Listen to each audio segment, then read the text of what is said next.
Shalom para sahabat insani yang dikasihi Tuhan. Selamat berjumpa kembali melalui channel Renungan Rohani Insani. Inspirasi Sabda Allah hari ini, Kamis 25 Maret 2021, dalam Pekan Prapaskah yang kelima, bersama Pastor Galuh Bubun CICM yang sedang bertugas di Paroki Matsubara, Keuskupan Agung Tokyo, Jepang. Selamat mendengarkan. Selamat pagi saudara-saudaraku yang terkasih dalam Yesus Kristus. Salam berjumpa kembali dalam Insani, Inspirasi Sabda Allah hari ini, Kamis tanggal 25 Maret 2021. Mari kita mengawali renungan kita pada hari ini dengan tanda kemenangan Kristus dalam nama Bapa dan Putra dan Roh Kudus. Amin. Dalam bacaan Injil hari ini, kita mendengar tentang kisah malaikat Gabriel yang datang mengunjungi Maria dan memberitakan kabar bahwa Maria akan mengandung dan melahirkan seorang anak laki-laki yang akan diberi nama Yesus. Dari bacaan Injil hari ini saya ingin mengajak kita untuk bersama-sama merenungkan dua hal. Yang pertama, kisah pemberitahuan tentang kelahiran Yesus yang dikisahkan dalam Injil hari ini adalah kisah yang merupakan kelanjutan atau sambungan dari kisah pemberitahuan tentang kelahiran Yohanes Pembaptis. Nah, menarik sebenarnya untuk mencermati tempat terjadinya kedua peristiwa besar ini. Yang pertama, pada pemberitahuan kelahiran Yohanes Pembaptis, peristiwa ini terjadi di tempat suci, yakni dalam Bait Allah, yang merupakan pusat kehidupan beragama bangsa Israel ketika itu.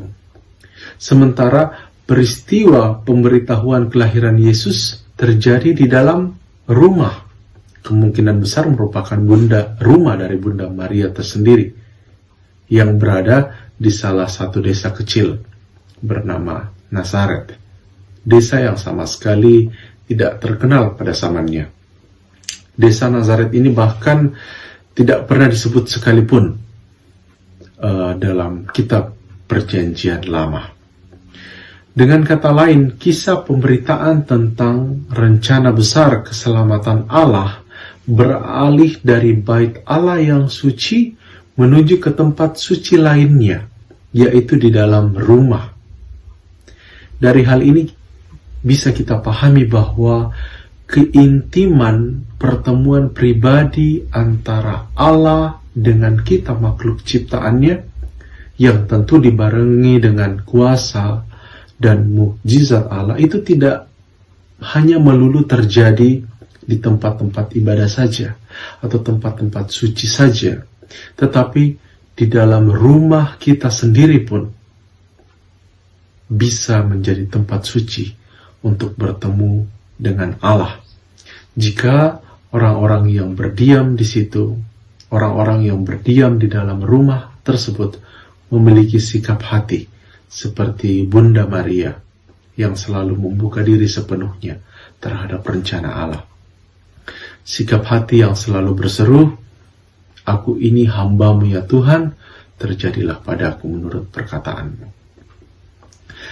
Hal yang kedua yang ingin kita renungkan bersama-sama adalah peristiwa pemberitahuan tentang kelahiran Yesus, yang juga kita kenal dengan peristiwa inkarnasi. Ini adalah peristiwa yang oleh sebagian dari kita senantiasa dikenangkan dan didaraskan sebanyak 3 kali, pagi, siang, dan malam, melalui sebuah untayan doa.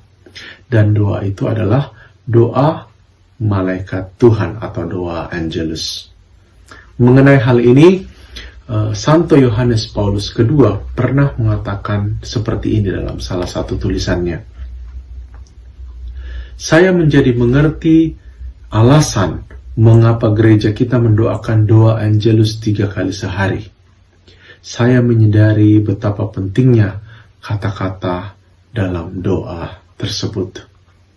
Dia kemudian mengutip 3 kalimat dari doa Angelus. "Maria diberi kabar oleh malaikat Tuhan bahwa ia akan mengandung dari Roh Kudus.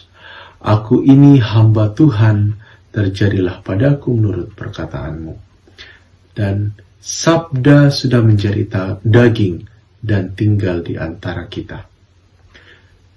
Kata-kata dalam doa ini mengungkapkan realitas terdalam dari peristiwa terbesar yang pernah terjadi dalam sejarah keselamatan umat manusia.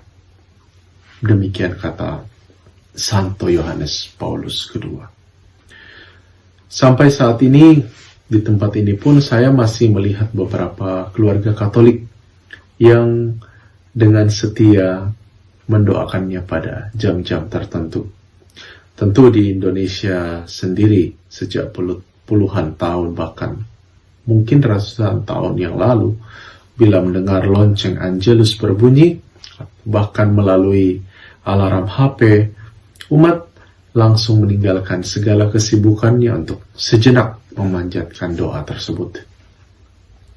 Maka saudara-saudaraku yang terkasih dalam Yesus Kristus, hari ini dengan kita menjadi semakin sadar akan pentingnya memiliki iman seperti iman Bunda Maria yang selalu berserah sepenuhnya pada kehendak Allah, marilah kita juga berusaha untuk senantiasa meluangkan waktu untuk mengenang peristiwa iman kita ini dengan mendoakan doa malaikat Tuhan, doa Angelus, meskipun di tengah-tengah kesibukan kita setiap hari, agar kita selalu diingatkan bahwa apapun yang terjadi di dalam hidup kita saat ini, Allah senantiasa tinggal di antara kita.